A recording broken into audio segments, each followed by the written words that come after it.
Hello everyone, I'm Harpreet Kaur. Today we are going to discuss about a SQL language that is used to create our database and what is its role across industry and in the job market. We are going to discuss in a detail.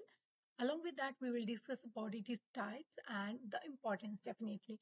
So firstly, the definition of SQL is it stands for the structured query language. So there is some language that always we use as a human being. If we have to convey our thoughts to with another person, what we can use? We use our mother tongue, we use English language, we use some language to communicate so that we can express our feelings to another person. Similar, whenever we have some work with our database, we want to communicate with it. And to communicate with our database, we always use the SQL language.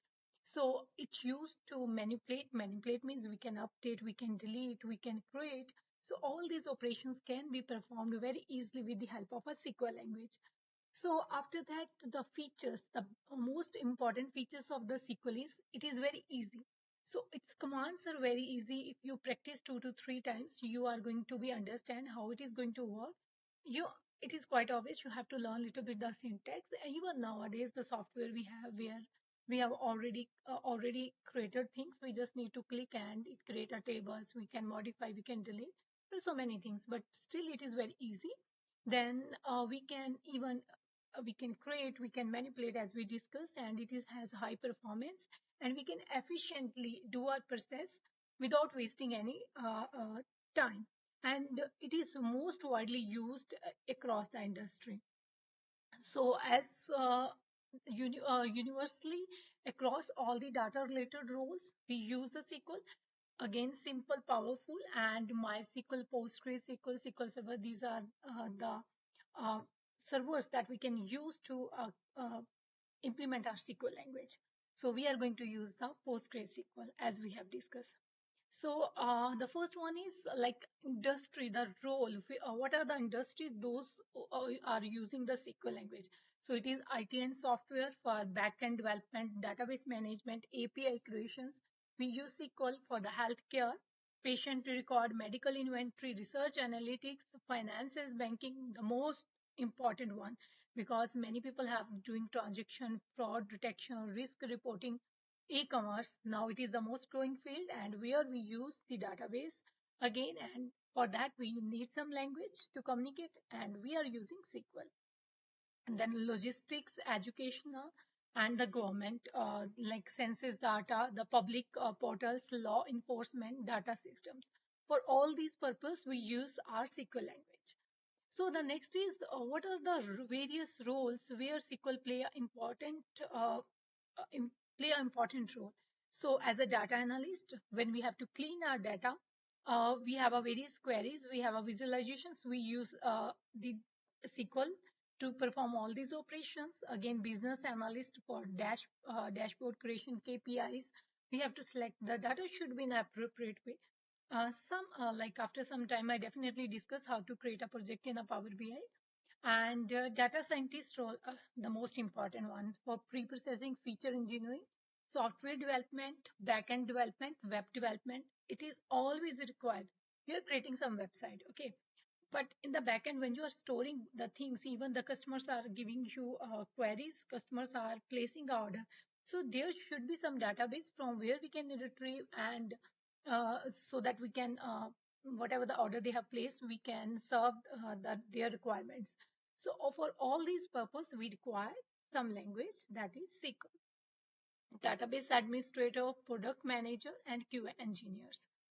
And after that, these are the various roles where we can use SQL, and it is like most of the jobs right now in the industry for the IT field where we use. Now let's discuss about the various types of SQL commands. So basically, we divide it into 5 categories: the data, DDL, DML, DCL, TCL, DQL.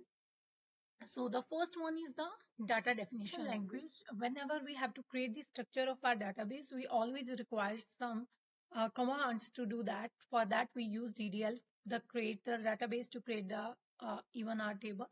Now, when we want to add more information, we want to add more attributes. Let's suppose in the beginning, I just stored the student's name their roll number, and after that their email address.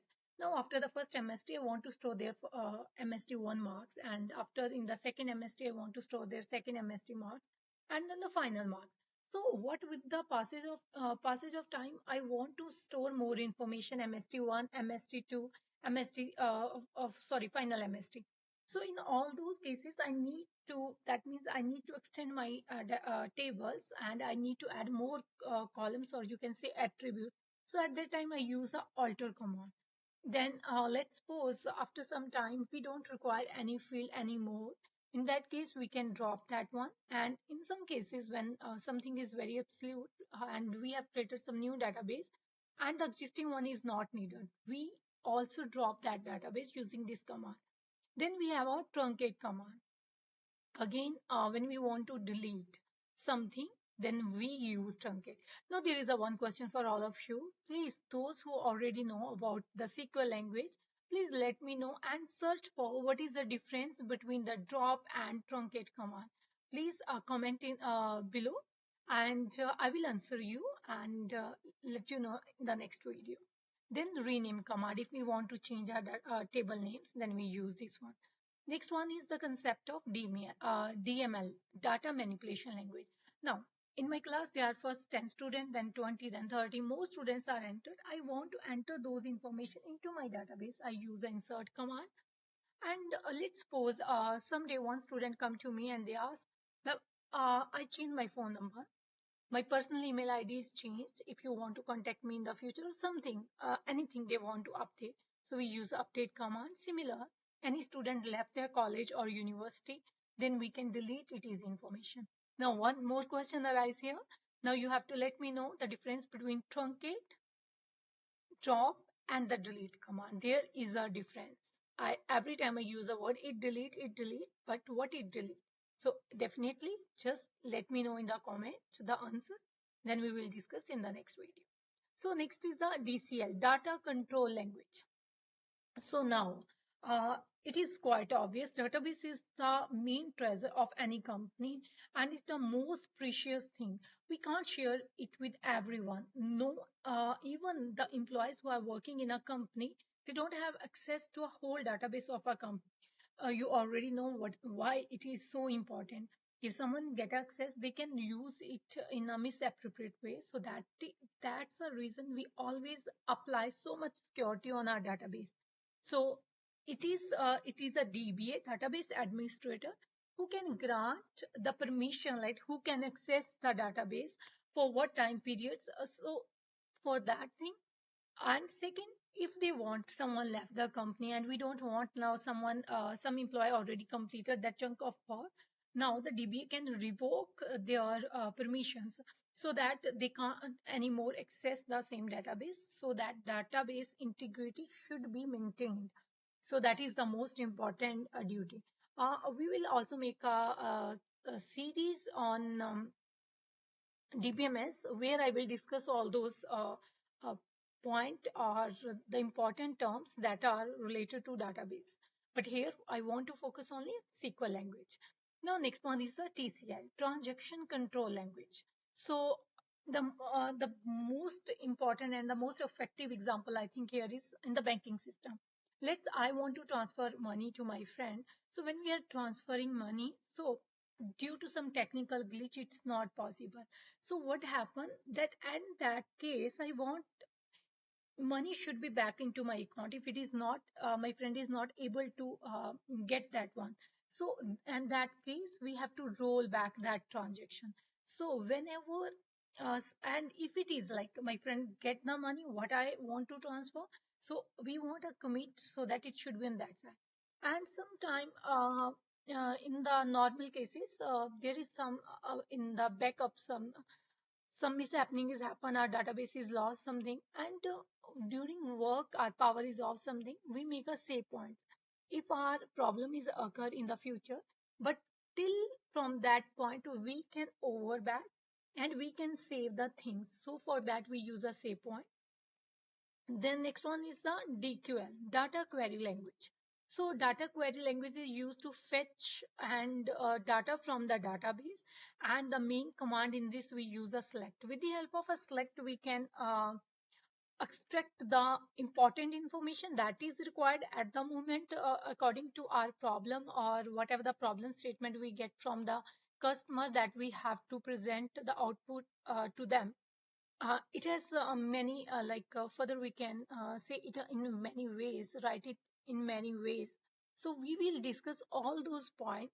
So this session is just the overview of what is SQL, what are the various categories or types of the SQL commands, and we will implement each and every command in a detail in the PostgreSQL server, and I will show you the result. Okay, I will directly implement the queries there and will show you the result. Along with me, you can also practice your journey to learn the SQL language. And we also discuss some problems that are asked during the interview time. And now the conclusions lie.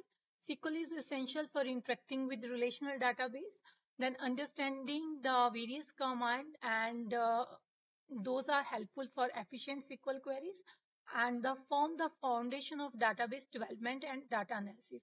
So the all big companies make their decisions based on whatever the data they have.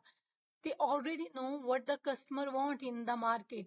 Okay, so how they analyze all this from their database system. So this is all about the SQL, and we will discuss furthermore about the concept of the data types and the various constraint or keys that we say to implement the database in the coming videos. Thank you everyone. Have a good one. Thank you so much.